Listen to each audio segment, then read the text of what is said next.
الحمد لله وكفى وسلام على عباده الذين اصطفى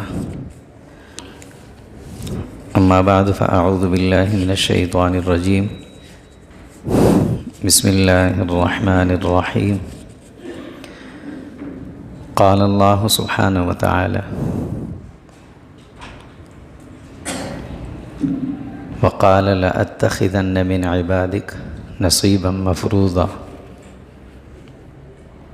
ولأضلنهم ولأمنينهم صدق الله مولانا العظيم اللهم صل على جسد محمد في الأجساد اللهم صل على روح محمد في الأرواح اللهم صل على روضة محمد في القبور اللهم صل على بلد محمد في البلاد وعلى آله وصحبه وسلم تسليما كثيرا كثيرا اللهم انفعنا بما علمتنا وعلمنا ما ينفعنا وزدنا علما سبحانك لا علم لنا إلا ما علمتنا إنك أنت العليم الحكيم اللهم رب اشرح لي صدري ويسر لي أمري واحلل عقدة من لساني يفقه قولي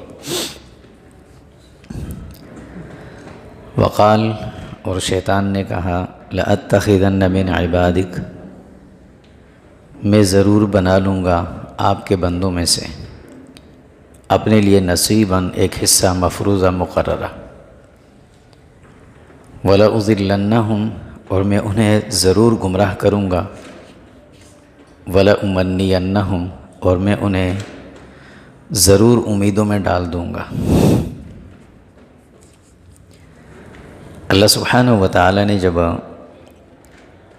ابلیس کو اس کی نافرمانی اور تکبر کی وجہ سے جنت سے نکالا کہ اخرج منہا فإنک رجیم، تو شیطان نے جب دیکھا کہ اسے یقین آ گیا میں نکل گیا ہوں،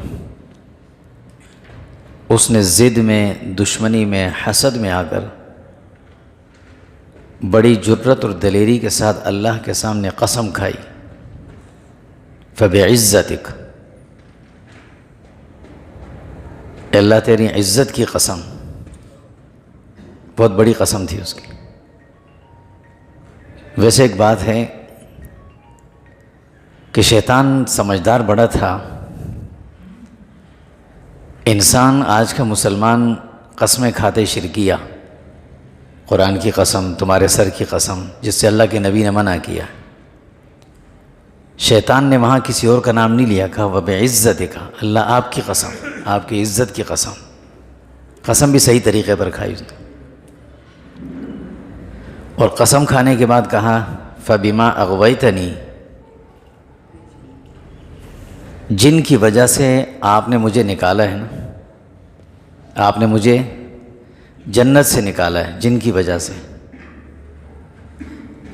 میں ان کو نہیں چھوڑوں گا، اب کیا کروں گا؟ لَأُضِلَّنَّهُمْ، بس گمراہ کر دوں گا ان کا، جو مقصد ہے میرا، یعنی مجھے جنت سے نکالا ان کی وجہ سے، ان کو بھی میں جنت میں نہیں جانے دوں گا۔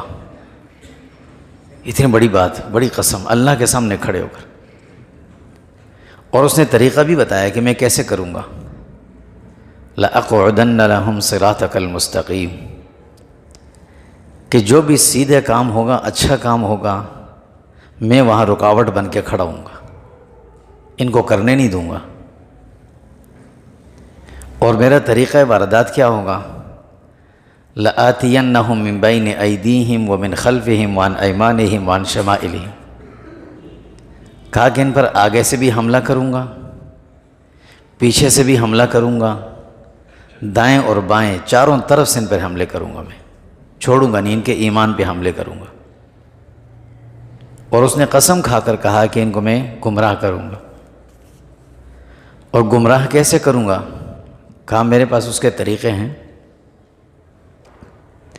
میں انہیں چھوڑوں گا، ان کو گمراہ کر کے ان کو جہنمی بنا کے چھوڑوں گا، الا عبادک مخلصین، کہا کہ ہاں جو آپ کے چند لوگ ہوں گے مجھ سے بچ جائیں گے۔ اللہ رب العزت نے جواب بھی بڑا سختی سے دیا، ان عبادی لیس لک علیہم سلطان، جو میرے بندے ہوں گے تو کچھ نہیں کر سکے گا، اور جو تیرے ساتھ چلیں گے لَأَمْلَأَنَّ جَهَنَّمَ مِنْكَ وَمِمَّنْ تَبِعَكَ مِنْهُمْ أَجْمَعِينَ، میں تم سب کو لپیٹ کر جہنم میں ڈال دوں گا۔ پھر یہ ایک عجیب مکالمہ تھا، ایک عجیب جھگڑا تھا جو اللہ کے سامنے اس نے کھڑے ہو کر قسم کھا کر کیا تھا۔ اب وہ اس دنیا میں آنے کے بعد، انسان جب اس دنیا میں آیا تو شیطان اس پر ہر طرح سے حملے کرتا ہے، ہر طرح اسے بہکانے کی، ورغلانے کی، گمراہ کرنے کی کوششیں کر رہا ہے۔ شیطان جو انسانوں پر حملہ کرتا ہے اس کا سب سے پہلا حملہ کس چیز پر ہوتا ہے، دوسرا کسی پر، تیسرے، 4 خطرناک قسم کے حملے وہ کرتا ہے انسانوں پر، انسان کو بعض دفعہ پتہ نہیں چلتا۔ پہلا حملہ اس کا ہوتا ہے انسان کے لباس پر۔ آدمی سمجھتا ہے کہ یہ میرے ایمان پہ کرے گا۔ ہم یہ سمجھتے ہیں کہ شیطان نماز نہیں پڑھنے دیتا، اٹھنے نہیں دیتا، یہ تو بہت بات کی چیز ہے، اس کی اتنی فکر نہیں ہے اس کو۔ جو اس کے اصل کرنے والے کام ہیں وہ کیا ہے؟ پہلا حملہ لباس پر کرتا ہے، دوسرا حملہ انسان کے یقین پر کرتا ہے، اس کو امیدوں سے وابستہ کر دیتا ہے، امیدیں لگاتے ہو، اللہ بڑے غفور الرحیم ہے، تم رسول اللہ کے امتی ہو، تم سید ہو، تمہاری نسبت وہاں ملتی ہے، تم تو بہت بڑے ہو، یہ امیدیں دلاتا ہے۔ اور تیسرا حملہ اس کا ہوتا ہے انسان کی نیکیوں کو ضائع کرواتا ہے، نیکی کرنے سے روکے گا کبھی نہیں، کبھی نہیں روک سکے گا، نیکی کرنے کے بعد اس کو ضائع کروائے گا۔ یہ اس کا ڈبل فائدہ ہے، اس لیے کہ انسان نے اگر نیکی کی نہیں نا تو اس کو افسوس تو رہے گا، یار میں نے نماز نہیں پڑھی، تو اگلی مرتبہ وہ پڑھے گا، لیکن پڑھنے کے بعد اس کی ضائع ہو جائے، وہ سمجھتا ہے میں نے پڑھ لی، اس کو فکر ہی نہیں ہوگی، اور یہ اس کو ضائع کروائے گا۔ یہ سخت حملہ ہے۔ اور چوتھا حملہ انسان کے مزاج پر کرتا ہے، وہ انسان کو ناشکرا بنا دیتا ہے، شکر گزاری والی کیفیت اس سے نکال دیتا ہے۔ یہ 4 اس کے بڑے خطرناک حملے ہوتے ہیں شیطان کے جو وہ کرتا ہے۔ ان چاروں پہ اگر غور کریں تو ہماری اس طرف توجہ ہی نہیں، دھیان ہی نہیں ہوتا کہ یہاں سے بھی وہ حملہ کر رہا ہے، اور خطرہ زیادہ یہاں سے ہے۔ پہلا حملہ اچھا، یہ چاروں جگہیں جہاں وہ حملہ کرتا ہے، ان چاروں کے متعلق اللہ تعالیٰ نے ہمیں آگاہی بھی دی ہے، لباس کے متعلق بھی، اور ہمیں یہ بھی کہا ہے کہ امید اور خوف کیا ہوتا ہے یہ بھی سمجھا دیا، اعمال کیسے ضائع ہوں گے، نیکیاں ضائع کیسے ہوں گی یہ بھی سمجھا دیا، اور ناشکری کا نقصان کیا ہے، اس سے بچنا کیسے ہے یہ بھی سمجھایا۔ یعنی اللہ رب العزت نے اس انسان کو چھوڑا نہیں ہے، اس کو دفاع کے تمام آلات دیے ہیں اسے۔ اب وہ جب حملہ کرتا ہے، سب سے پہلا حملہ جو وہ کرتا ہے وہ لباس پر کرتا ہے۔ لباس پر کیسے کرتا ہے؟ انسان تو لباس پہنا ہوا ہوتا ہے، اس پر وہ کیسے حملہ کرتا ہے؟ یہ اس کا سب سے پہلا حملہ ہے، اور یہ وہ حملہ ہے جو اس نے انسان پر سب سے پہلے کیا بھی ہے، اور کیا بھی کہاں؟ جنت میں کیا تھا، حملہ کیا تھا اس نے، یہ پہلا تھا۔ اللہ سبحانہ و تعالیٰ فرماتے ہیں یا بنی آدم، اے بنی آدم، سورہ اعراف میں اللہ رب العزت سمجھاتے ہیں کہ اے بنی آدم، اے ان آدم علیہ السلام کی اولاد، متوجہ کر کے کہتے ہیں لا یفتننکم الشیطان، شیطان تمہیں کسی بہت بڑے فتنے میں نہ ڈال دے، خیال کرنا کیسے؟ کما اخرج ابویکم من الجنہ، جیسے اس نے تمہارے والد کو جنت سے، والدین کو جنت سے نکالا ہے۔ یہ اللہ نے کیوں کہا کہ تمہارے والدین کو؟ آدم کو کیا نکال دیتے نا، کیوں؟ یہ کہہ دیتے کہ جیسے آدم کو نکالا ہے علیہ الصلاۃ والسلام، یہ کیوں کہا کہ والدین کو؟ انسان کی ایک فطرت ہے جب کوئی اس کو کہتے نا یہ تمہارے والد تمہارے باپ کا دشمن ہے یا تمہارے باپ کا دوست ہے، تو اس کو بڑا سیریس لیتا ہے وہ، اور کہو کہ یہ تمہارے خاندان میں کا دشمن ہے یا تمہارے ملک اور قوم کا، تو اتنا اس کو توجہ نہیں دیتا۔ تو اللہ نے یہ تاکید کی انسان کو، کما اخرج ابویکم من الجنہ، جس طرح اس نے دشمنی کر کے تمہارے والدین کو جنت سے نکالا ہے، تمہارے ماں اور باپ دونوں کا دشمن ہے۔ کیا کیا تھا اس نے؟ ینزع عنہما لباسہما، سب سے پہلے ان کے جسم سے لباس کو ہٹوا دیا تھا، ان کے جسم سے لباس ہٹ گیا تھا، اور فرمایا کہ لیریہما سوآتہما، وہ یہ چاہتا ہے کہ تمہارے جسم کو بے لباس کر کے ایک دوسروں کے سامنے ظاہر کرے، وہ یہ چاہتا ہے۔ انہ یراکم ہوا وقبیلہ، کہا کہ دیکھو وہ ایسی ایسی جگہوں سے بیٹھ کر اپنے لشکر کے ساتھ تمہیں دیکھ رہا ہوتا ہے، لا ترونہم، تم نہیں دیکھ سکتے اس کو۔ اور فرمایا انا جعلنا الشیاطین اولیاء للذین لا یؤمنون، شیاطین جتنے بھی ہیں یہ بے ایمانوں کے، کافروں کے دوست ہیں، لکم عدو مبین، تمہارا دشمن ہے۔ یہ بات اللہ نے بڑے صاف انداز میں سمجھائی کہ سب سے پہلا حملہ وہ یہ کرے گا کہ لباس پہ کرے گا، اور لباس انسان کے جسم کو ایسا متاثر کر دے گا کہ انسان کوئی چیز محسوس نہیں ہوتی۔ اب اس کا حملہ کیسے ہوتا ہے؟ کبھی تو یہ نامناسب اور بے پردگی والا لباس پہنا دے گا آپ کو ایسی عادت پڑ جائے گی کہ آپ اس کو بے لباسی نہیں کہیں گے۔ پھر جب انسان ایک لباس مستقل پہنتا ہے تو ایک وقت آتا ہے وہ سمجھتا ہے کہ میں نے کپڑے پہنے ہوئے۔ اللہ کے نبی صلی اللہ علیہ وسلم فرماتے ہیں کہ قیامت سے پہلے ایسا ہوگا کہ خواتین لباس پہنی ہوئی ہوں گی لیکن ہوں گی بے لباس، اور یہ حال مردوں کا بھی ہوگا۔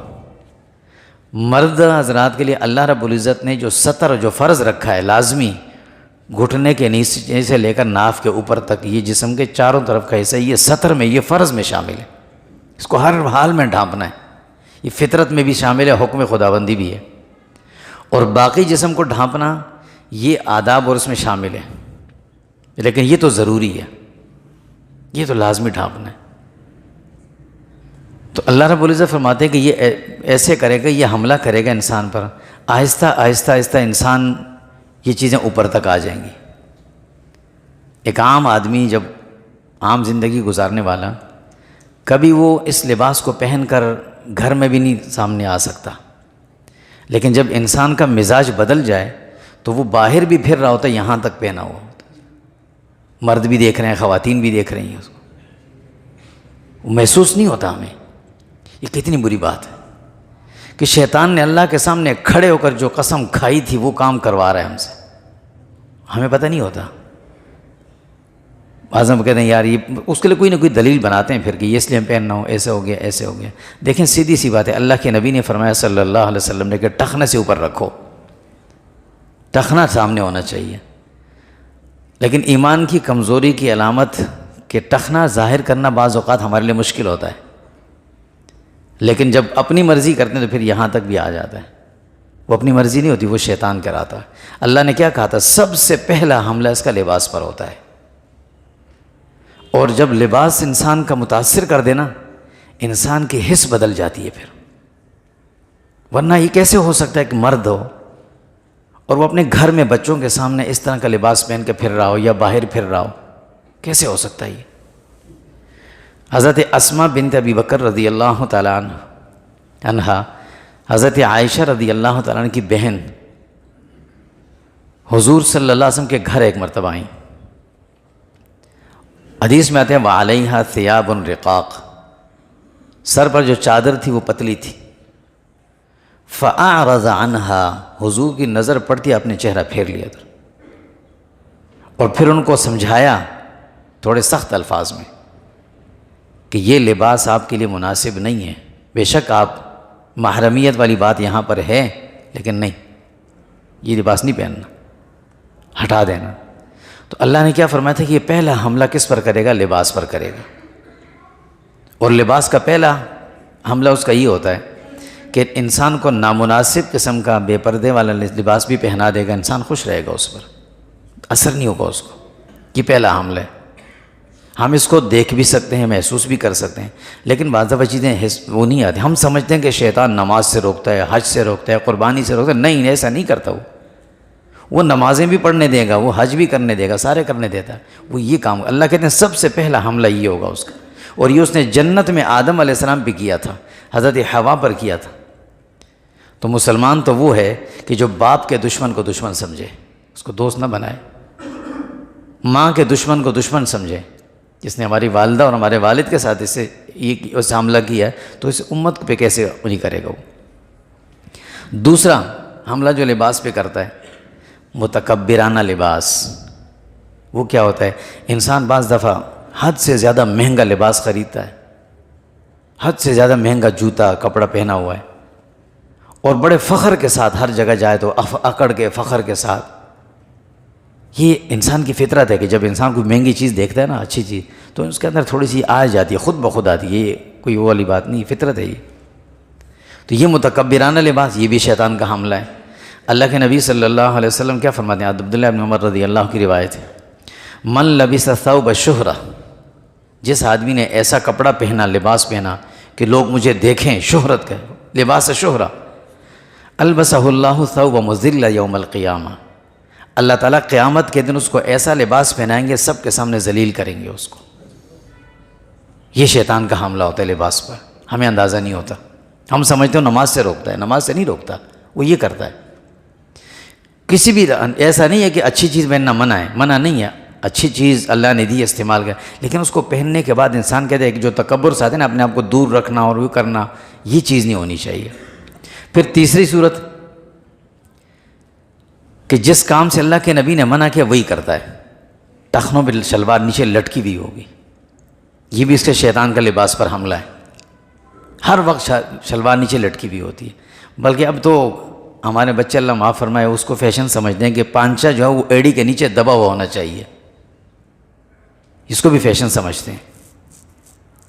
اللہ کے نبی صلی اللہ علیہ وسلم کیا فرماتے ہیں؟ عبداللہ ابن عمر رضی اللہ کی روایت فرماتے ہیں، من جر ثوبا خیلا، جو آدمی اپنے کپڑے کو نیچے کھینچتا ہے پاؤں میں تکبراً، لم ينظر اللہ الیہ یوم القیامہ، اللہ اتنے ناراض ہوں گے کہ قیامت کے دن اس کی طرف دیکھیں گے ہی نہیں، اس شخص کو دیکھیں گے ہی نہیں، ناراضگی کا یہ عالم ہوگا۔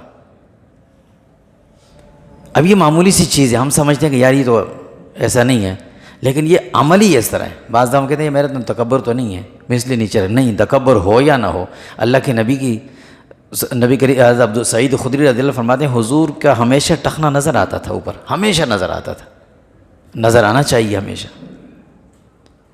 یہ ہے شیطان کا حملہ لباس پر۔ پھر اس کا چوتھا حملہ لباس پر کیسے ہوتا ہے؟ ممنوع قسم کا لباس پہنواتا ہے۔ سونا پہنا ہوا ہے مرد نے، چاندی پہنی ہوئی ہے، چاندی تو کچھ تھوڑی بہت اجازت ہے اس کی، وہ الگ مسئلہ فتوے کا۔ ریشم کا لباس مرد نے پہنا ہوا ہے، جبکہ یہ منع ہے۔ اللہ کے نبی صلی اللہ علیہ وسلم کیا فرماتے ہیں؟ ابو سعید خدری رضی اللہ فرماتے ہیں کہ احل الذهب والحریر للاناث من امتی، اللہ نے ریشم اور سونا میری امت کے عورتوں کے لیے حلال کیا ہے، میری امت کی عورتوں کے لیے یہ حلال ہے۔ وحرم علی ذکورها، مردوں پر حرام کیا ہے اس کو۔ جس کام کو اللہ کے نبی نے حرام کہہ دیا، یہ حرام ہے، وہ چاہے پھر ہمارا ذہن اس کو چھوٹا کہ یا بڑا کہ وہ حرام ہے۔ ایک سیدھی سی بات ہے نا، ہمارے سامنے کوئی شراب کی بوتل لا کے رکھے، بولے پیو اس کو، ہم کتنا بچتے ہیں، شدید پیاس بھی لگی ہوگا نا کہ نہیں یار یہ حرام ہے۔ تو جس طرح وہ حرام ہے، اسی طرح وہ چیز حرام ہے جس کو اللہ کے نبی نے حرام کہہ دیا، بس حرام۔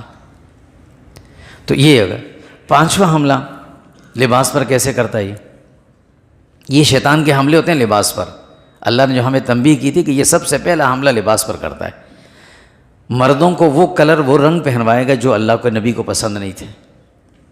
اللہ کے نبی صلی اللہ علیہ وسلم کیا فرماتے ہیں؟ عبداللہ بن عمر رضی اللہ کی روایت ہے، فرمایا کہ مر رجل، عبداللہ بن عمر فرماتے ہیں ہم حضور کے پاس بیٹھے ہوئے تھے، ایک آدمی آئے ملنے کے لیے آئے، مر رجل وعلیہ ثوبان احمران، اس نے جو کپڑے پہنا ہوا تھا وہ سرخ رنگ کے تھے۔ فسلم علی النبی، اس آدمی نے حضور کو سلام کیا، فلم یرد علیہ، حضور نے سلام کا جواب نہیں دیا اس کو۔ کیوں؟ اس نے سرخ رنگ کا کپڑا پہنا ہوا تھا، مرد نے۔ تو لباس، اب یہ بعض دفعہ شوخیہ کچھ چیز ہم پہن لیتے ہیں، لیکن اس میں احتیاط ہونی چاہیے۔ شاید ہمارے علم میں نہیں بات ہوتی ہے، ہوتا نہیں، بے احتیاطی ہو جاتی ہے۔ تو جو رنگ اللہ کے نبی کو پسند نہیں تھا مرد کے جسم پر وہ نظر نہیں آنا چاہیے پھر۔ اب یہ شیطان کے حملے ہیں لباس پر، یہ وہ چھوٹی چھوٹی چیزیں جس پر ہم توجہ نہیں دیتے، ہم سمجھتے شیطان بڑا دشمن ہو، کوئی ایٹم بم مارے گا ہم پر، وہ اس طرح نہیں کہ وہ یہ چھوٹے حملے اس طرح کرتا ہے کہ وہ یہیں سے جڑیں کاٹ دیتا ہے۔ اللہ رب العزت اسی لیے تو کہا تھا یہ حملہ کرے گا لباس پر پہلے، پھر چھٹا حملہ اس کا کیا ہوتا ہے، وہ بھی لباس پر ہی ہوتا ہے۔ کبھی ایسا ہوگا کہ مرد عورتوں والا لباس پہنیں گے، عورت مردوں والا لباس پہننا شروع کر دیں گے، یہ بھی شیطان کے حملے ہیں۔ اللہ کے نبی صلی اللہ علیہ وسلم حضرت ابو ہریرہ رضی اللہ کی روایت ہے، فرماتے ہیں لعن رسول اللہ صلی اللہ علیہ وسلم، حضور نے اپنی زندگی میں کسی کو لعنت نہیں کی تھی کہ تم پر لعنت ہو۔ کیوں؟ وجہ کیا ہے؟ سختی سے منع کیا ہے۔ وجہ اللہ کے نبی فرماتے ہیں جب تم کسی کو کہتے ہو تم پر لعنت ہو، تو یہ لعنت کے الفاظ اتنے سخت ہوتے ہیں نا، یہ جاتے ہیں آسمانوں کی طرف، اوپر راستہ نہیں ملتا، زمین کی طرف آتے زمین ان کو راستہ نہیں دیتی ان الفاظ کو، دائیں بائیں جاتے ہیں راستہ نہیں ملتا، یہ الفاظ واپس آتے ہیں۔ جس آدمی کو تم نے لعنتی کہا ہے اگر واقعتاً اللہ کی نظر میں وہ لعنتی تھا تو یہ الفاظ اس پہ جا کے لگیں گے، نہیں تو یہ واپس آ کے کہنے والے پہ لگیں گے۔ اتنے سخت الفاظ ہوتے ہیں، یہ وہ میزائل ہے کہ جو گھوم کر واپس فائر کرنے والے پہ آ کر لگتا ہے۔ اس لیے اللہ کے نبی نے زندگی میں کسی کو لعنت نہیں کی، اور یہ لعنت کا الفاظ کبھی زبان پہ لانا بھی نہیں چاہیے، خاص کر ان لوگوں کے لیے جو دنیا سے چلے گئے ہیں۔ ہمارے گئے ہیں تو گئے، ان کا معاملہ اللہ کے ساتھ ہے۔ میری نظر میں اگر وہ غلط ہے تو غلط ہے، میری نظر میں اچھا ہے تو اچھا ہے، میرے کہنے پر اللہ اس کو سزا نہیں دیں گے، اور میرے کہنے پر اللہ اس کو جہنم سے نہیں نکالیں گے، اللہ کا معاملہ اس کے ساتھ۔ مجھے اس لعنت کہنے سے مجھے ملے گا کیا؟ میرے نام اعمال میں کوئی نیکی آ رہی ہے؟ کچھ نہیں آ رہی۔ میں ساری زندگی کھڑا رہوں گا فرعون لعنتی، فرعون لعنتی، فرعون لعنتی، اللہ کہیں گے تم نے کیا کیا تھا؟ اس کام کو میں نے تجھے کہا تھا کرنے کو، وہ تو میرے پاس تھا، میں اس کو جانوں، سزا دوں جزا دوں جو بھی کروں، تم کون ہوتے ہو کہنے والے؟ اس سے کسی کو کچھ نہیں ملے گا۔ اپنی نیکیوں کی فکر ہونی چاہیے۔ ان جو گئے ہیں بھائی میری نظر میں اگر وہ صحیح نہیں تھا، غلط ہے تو غلط ہے، بس اللہ کے حوالے۔ میری نظر میں اگر وہ جہنمی ہے تو ٹھیک ہے، اب مجھے کیا ضرورت ہے کہ جگہ جگہ چیخنے کی فلاں لعنتی، فلاں کافر، فلاں یہ فلاں وہ؟ اس سے مجھے کیا ملنا ہے؟ کچھ نہیں ملنا سوائے نفرتوں کے، سوائے دشمنی کے، عداوت کے، بغض کے، اپنا نامہ اعمال گندہ کرنے کے، کچھ نہیں ملے گا۔ تو اللہ کے نبی نے کبھی کسی پر لعنت نہیں کی تھی اپنی زبان مبارک سے، لیکن اللہ کے نبی کیا فرماتے ہیں؟ ابو ہریرہ رضی اللہ فرماتے ہیں کہ لعن رسول اللہ صلی اللہ علیہ وسلم، اللہ کے نبی نے اس آدمی پر لعنت فرمائی ہے۔ کون؟ الرجل یلبس لبسۃ المرأة، وہ مرد جو خواتین کی طرح لباس پہنتا ہے، والمرأة تلبس لبسۃ الرجل، اور وہ عورت جو مردوں کی طرح لباس پہنتی ہے، اس پر لعنت فرمائی ہے۔ تو اب یہ کون کرواتا ہے؟ شیطان کراتا ہے۔ اللہ نے کیا فرمایا ہمیں؟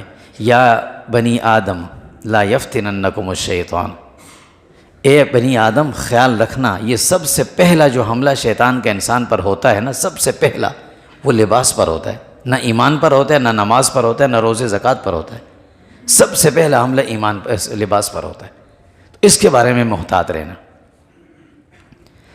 اب جب ہم نے یہ چیز ہمارے سمجھ میں آئی گئی کہ اللہ کے نبی نے کون سا لباس ناپسند فرمایا ہے اور اللہ کو کون سا ناپسند ہے، اور شیطان ہمیں کس طرح لباس میں دیکھنا چاہتا ہے، تو ظاہر ہے پھر ہم اس کا الٹ کریں گے۔ اللہ کے نبی کو کیا پسند، سنت لباس کیا تھا، اللہ کے نبی صلی اللہ علیہ وسلم کو پسندیدہ لباس کیا؟ فرمایا سب سے پسندیدہ لباس جیسا بھی ہو، حیثیت کے مطابق جس طرح بھی ہو، صاف ستھرا لباس ہونا چاہیے، اچھا لباس ہو، یہ اللہ کو پسند ہے۔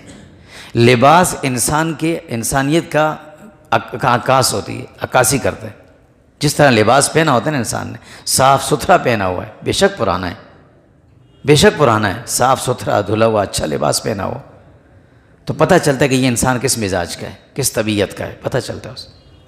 تو اس لیے اللہ کے نبی صلی اللہ علیہ وسلم نے فرمایا کہ اچھا لباس، اور اللہ کے نبی کی حدیث سے فرمایا اذا اتاک اللہ مالا، جب اللہ تمہیں مال دیتے ہیں نا، اچھی چیز دیتے ہیں، فَلْيُرَا أَثْرُ نِعْمَتِ اللَّهِ عَلَيْكَ، تو اللہ دیکھنا بھی چاہتے ہیں کہ میرے بندے کے جسم پر وہ نعمت ہونی بھی تو چاہیے۔ اتنا بخل بھی اچھا نہیں ہوتا کہ اچھا لباس اللہ نے اچھی صلاحیت دی ہے پھر بھی پرانا پھٹا لباس پہنا ہوا ہوتا ہے.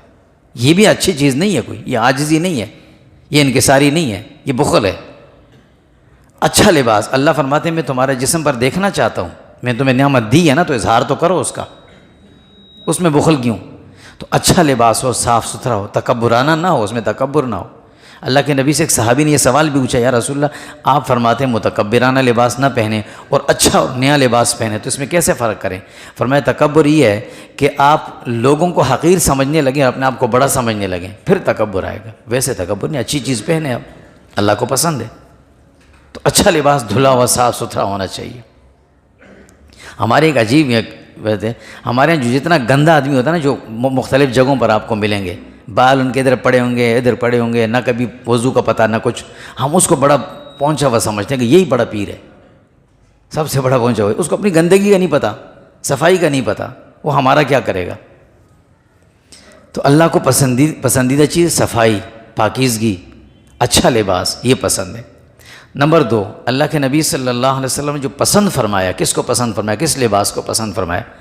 حضرت سمرہ رضی اللہ تعالیٰ عنہ کی روایت ہے, فرماتے ہیں کہ رسول اللہ صلی اللہ علیہ وسلم نے فرمایا البسوا الثیاب البیاض, البسوا الثیاب البیاض, فرمایا سفید کپڑے پہنا کرو. کیوں ہے؟